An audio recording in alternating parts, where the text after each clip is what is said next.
Office Hours with Joyce and Odidison. And today we're going to talk about, is your conflict progressing or escalating?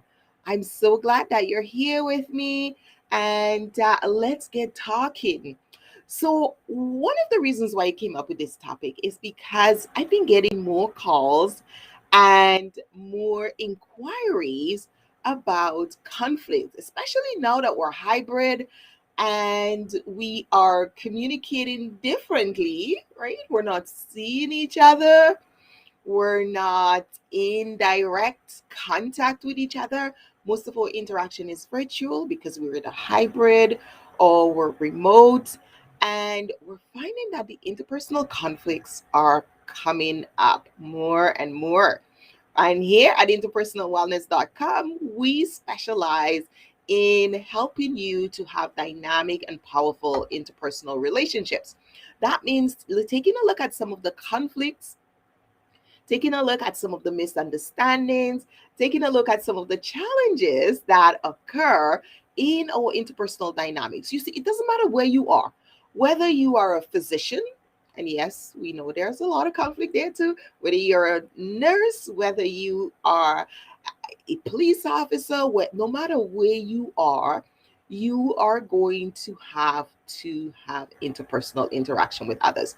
There isn't a job that doesn't require you to have interpersonal interaction with others. You're either talking to people, or you're sharing with them, or you're helping them understand what you're doing, what you're saying. These are all really, really part of interpersonal dynamics. It's when I have a message to send, or I want to do something and I want to get something done, I engage with someone else in dialogue to participate with me and to help me get that done. Our interpersonal dynamics is something that we have. As humans, we are born into networks of interpersonal relationships. Every one of us is born to a mother, right? That's a relationship. That's interpersonal dynamics. And it's expected that we would learn interpersonal skills from our parents, right? If there is, we have a mother and a father, we born, we see our parents, they're so happy to see us. And it's expected that they will teach us the proper interpersonal skills, what we need to know, what we need to do, how we need to engage with each other. That's the expectation. So for the past 24 years, here running out my business and working in the realm of interpersonal skills, I've come to realize that that expectation is not necessarily met all the time. So a lot of people model through life relationships because, I mean, let's face it, what happens if your parents didn't have the interpersonal skills to teach you? Then you only learn what they know and what they can teach you. So then you go to school and maybe you didn't get as many lessons there. And then you end up in the workplace, which is where you come up on my radar. This is where we would connect, is here at work. And so many people now are at work and they're getting into problems, into trouble. We call trouble at work because they're either not understanding what's expected of them, they're not relaying their messages properly, they're not responding to the dynamics in an appropriate way. And so we start to see, when there's tension, when there is competition for scarce resources, when what they want and what someone else wants sort of conflict, there is what we call that interpersonal conflict that erupts. So one of the things that I specialized in, and one of the research I did in my master's program, was to create a conflict progression model. And in the conflict progression model, I look at three different levels of progression. So the first level of progression is the conflict conceptual stage. That is when I start to feel, our feelings, our emotions. And this is something I'm going to be talking about at the Global Workplace Wellness Summit. And if you know, we're running the Global Workplace Wellness Summit November 8th to 10th over 3 days. And you can go and get your free pass there, because this, I'm going to spend some more time. I'm going to spend an hour teaching on that subject. Because what often happens is that here we are now in the relationship, and we're sensing some friction. What is I'm feeling, Joyce? It just doesn't feel good. That's what you tell me, right, Joyce? It just doesn't feel right in that relationship. It just doesn't feel as if we are on the same page. And so when that happens, we start asking ourselves, what is going on? And so this is why we have our topic today that we're going to spend some time on, which is asking you the question, is your conflict progressing, or is it escalating? You see, there's a difference between conflict progression and conflict escalation. And that's what we're going to spend a little bit of time talking. And of course, I know those of you who watch us on the replay, please do um, let us know this if this was meaningful for you. And if you are leading a team, or you are part of a team, or you've been part of any kind of conflict at work, then you will definitely want to invite your friends and those who follow you on LinkedIn and say, join this show if you have a question. And you can actually post questions to me after the show, and I will send the answers. So if you miss the live show, but something comes up from you from something I said, you have a question that you want to ask, just go ahead and ask the question in the chat, and then I will respond. Okay, so in the conflict progression, when I look at the first level of progression, we start to see the feelings that you're having, right? You're sensing this feeling, and the other person might be sensing something too. And you just haven't put a name to it. You're like, what is going on? I'm not quite sure. Things just aren't working well. We just don't feel like we're on the same page. And this is when we talk about conflict escalation. So that can happen, and we can still not have an escalation, because escalation happens when we sense something, when there is that issue that occurs. It happens when we have those conflicts, when we start having those disputes about what's happening. So the progression means that the conflict continues, it moves to another level. So when we go from the conflict conceptual phase, where it's just me not feeling good about that person, or trusting that person, or how they treat me, or how we get along, or not feeling safe with that person, to the next level of progression is now where I start to tell others what I'm feeling. This is where alignment sits in that conflict progression model. And then we go to the third level of progression. This is conflict in the protracted phase, because it's now moved from just a conflict or group conflict to an entrenched conflict. So those are some of the three areas that we look and we assess in there. We actually look at what are the characteristics of the conflict is in those dimensions. And for those of you who are leaders who ask me, always say, Joyce, how do I know when to intervene in a conflict at work? How do I know when I should just let my team work it out, or if I should jump in there and do something about it? That's the teaching that will help you to understand that. And join us at the summit, where I'm going to explain more and actually walk you through the whole dimension. And then we talk about resilience and how you can build up that interpersonal resilience in your team, right? So you and your team members can understand what conflict is about, but also understand the interpersonal wellness part. And I think sometimes people don't understand, when we talk about interpersonal wellness, we're not focusing on the conflict, we're focusing on transforming the conflict so that we can reduce the stress, we can reduce the anxiety, we can reduce the mental exhaustion that happens for people in conflict. Because when you're in conflict, your brain is right, you're on alert, you're in that fight or flight mode, and you're always like, Are they talking to me? Are they talking about me? What's gonna happen? Should I be watching myself? Should I answer? Should I? And those are the things that you tell me often happen. And so that's why you tell me, my blood pressure has been going up since this conflict is going. I don't sleep at night. I have some insomnia. Um, I'm really stressed out. I'm on medication for my angina. My doctor thinks my heart's disease is getting worse. So I've developed heart disease. I'm having stress with my liver, all of those things, my diabetes, my high blood pressure, all of these things. It's because of the level of stress, and your antenna is now high, right? You are on alert, so your subconscious is always on alert, watching. Your brain is on alert, watching, protecting yourself. Should I fight or should I flight? Am I safe?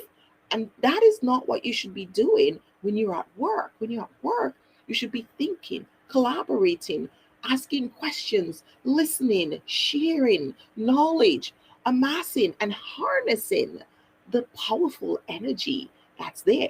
That's how you stay resilient. That's how your team stays resilient. But when you're in conflict and you're always watching your back and protecting yourself, so you don't have what we call psychological safety at work. You're unsafe. You don't feel, your brain cannot be at rest. And so the stress, the anxiety, the tension, all of that goes up, right? And becomes a burden on your system. And that's where unwell starts. And that's really where the intersection of interpersonal wellness, that's where we sit. We're coming in to look at that and to identify ways you can start being well. Because let's face it, conflict is easy to start, but it takes a while to resolve the conflict. And so you could be working on the conflict resolution, especially if it's now, escalated, or if it's now progressed and it's like because we can come in and the conflict has escalated, but it's still in a conceptual phase. It's really just between the two parties.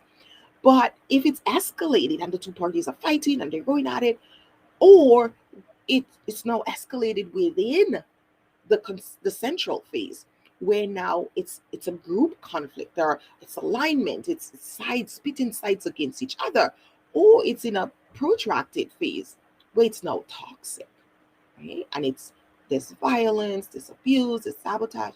So any of those can escalate, where you have things happening, where you have crisis and you have to jump in. And so it doesn't take it the time to resolve a conflict is different depending on which level of progression it is, which of those progression stages is at. But it also depends on the level of escalation as well. So it doesn't happen overnight. So what happens? How do we stay well through this process? How do we stay sane? How do we build our resilience? How do we take care of ourselves? And that's where interpersonal wellness comes in.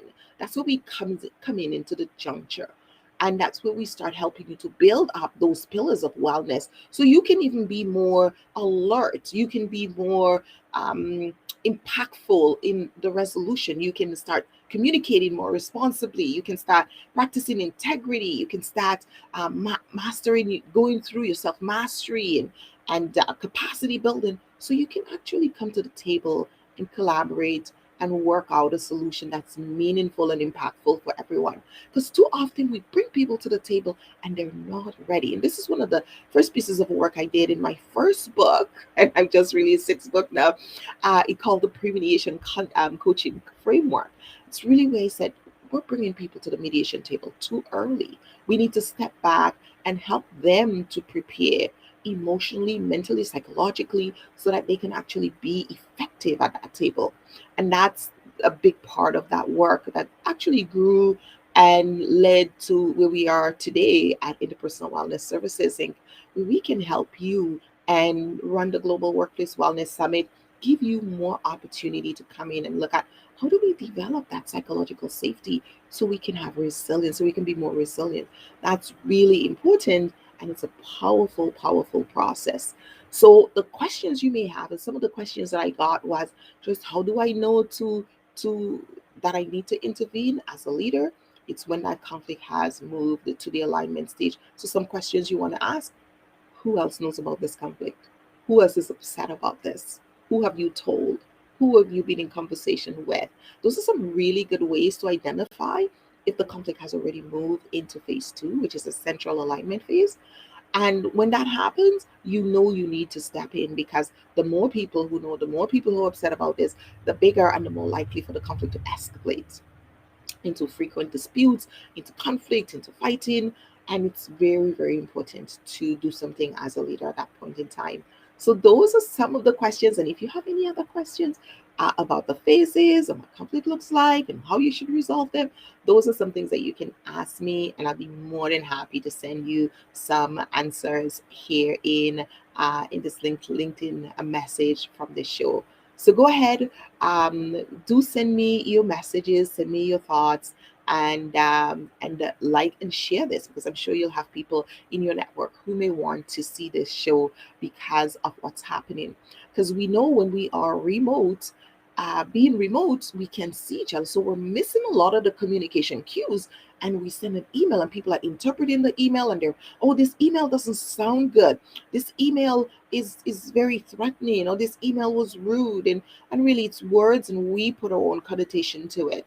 So it's really about us going. And if you send an email and you're forthright, try to put something, soften it at the front and at the, we call it cushioning, right? You want to sandwich it with something positive and end with something positive, and be clear. Don't name call, don't accuse. Just be clear and straight and forward, and execute at that level. And if you've done something or said something that caused harm or upset someone, just apologize. I am sorry. It's the easiest thing you could say to resolve a conflict situation. I'm sorry. How can I make it right? How can I make it better? What can I do to make you feel better about the situation? Everybody wants to hear that. Please do ask that question. It makes a huge difference, because they know now that you care and you want to help them to not be upset. Because sometimes, we mean well, and we're busy. We're in different shifts. We're far away. We need to send that message, and we just do so abruptly, and we're not really necessarily thinking about how is that going to be felt on the other side. What am I relaying? Am I hurried, and is that hurriedness coming across? And might it come across as upset or anger or frustration? So those are some cues to sort of help with those remote hybrid conflict, those online dialogue that we have to do now. We're all forced to write online, send emails, text messages, social media. And even if we didn't do that before, it's now with the COVID pandemic, we have to do that. And that's how we can continue business, and business have to go on, because life still happens. But we can reduce some of those conflicts by ensuring that we're doing a sandwiching, that we're checking with the other person, just checking to see if you got my message, if there was any clarity need, if there's anything else I can expand on, or if you have time to jump on a call or a meeting or Teams or Zoom or whatever you use. Very, very important to do that, so we can ensure that we're not causing harm. And that's what we talk about in responsible communication. Very, very important, and such a powerful wellness competency for interpersonal dynamics at work and keeping psychological safety at work. So join us. Come on. Don't forget to register. Join us at the Global Workplace Wellness Summit, where we are going to be talking more about these things, because this is really what it's all about. It doesn't matter where you work. If you're unhappy about work and you're not feeling the love, you are going to you're not going to be happy at work, and you're not going to want to be there. So yeah, so I'm going to leave you a message now, asking you, if you've seen this lever, ask your questions. And so ask your, I'm saying here, ask your conflict questions and get response. Yeah, responses here. All right. So good to have you on. And we're just wrapping up this show. So don't forget. Oh, hi, Navita. Oh, what was your question? What if you didn't think you did anything wrong? Should you still apologize? Oh, that's a really good one. Yes, actually, it is a good question. You should apologize if you think you didn't do anything wrong. You're not apologizing for what you didn't do, you're apologizing for their hurt feelings. So you would say something like, it sounds like this made you very upset and hurt, and I'm really sorry for that. because I take no pleasure in your hurt and upset. That is not something I want to contribute to at all. So can we start over? Can we just explain? Can you tell me what exactly you understand, and I can explain what I meant? It's not that hard, right? I do it all the time. I do it all the time because I'm sometimes I talk fast and I just say things, and people they're like, oh, what do you mean? I was like, can you just let me know what you understand by that? I see you're pausing here. Did I cause confusion? I'm sorry about that. That wasn't my intention. So really, it's just a matter of being human. Really coming back to being human, and giving people that opportunity to meet us halfway, because that's what it is to be a human, to connect with others, to respond, to relate. And that's what we teach you to do at Interpersonal Wellness Services Inc. One of the things that we do that's unique to us is that we offer one on one coaching to develop interpersonal skills. Remember, earlier when I started this show, I talked about how we expect people to develop interpersonal skills at home and to get that from their parents. But let's face it, not all our parents have the same abilities and or have had that and are able to teach it, or we missed it then, right? And you end up at work and you don't. So a lot of the times we spend time with professionals.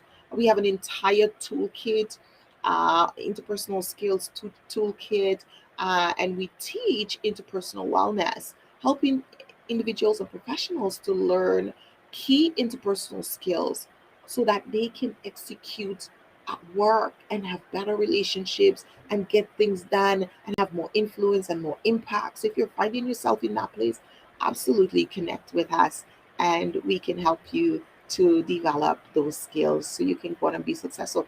We've had people who've come to work with us and they were on, one shoe out the door. The organization was like, that's it. If you don't change, that's it. You lose your job. But they can't do it on their own. And you can't learn some things on your own. You need that support. You need that coaching. You need that, and that's what we provide. That's unique to what we do. We've been doing that now for a good over 20 years. So definitely, if that is an area you're struggling, connect with us on that. But that said, I can't wait to see you and share with you more as we get ready for the Global Workplace Wellness Summit. It's a month away, November 8th. Today is what, November 7th, right? So today is November 7th. So it's like exactly 4 weeks away. So we're excited about that. We hope you join us. And if you haven't registered yet for your free pass, go ahead. If you're thinking about becoming a champion of wellness at work, get the badge, join us. Let's get this movement, because interpersonal skills is one of the things that has caused more conflict, more stress, more overwhelm, more burnout at work, and we need to stop that. We need to create an environment of psychological safety at work. Let's do that together. Together, we can make it happen. Joyce Odidison here, Interpersonal Wellness Services Inc. Thank you for joining today. It was lovely having you. Hi, Navita. Thanks for joining and asking your question. And everyone, have a wonderful rest of the week. Be well now. Bye bye.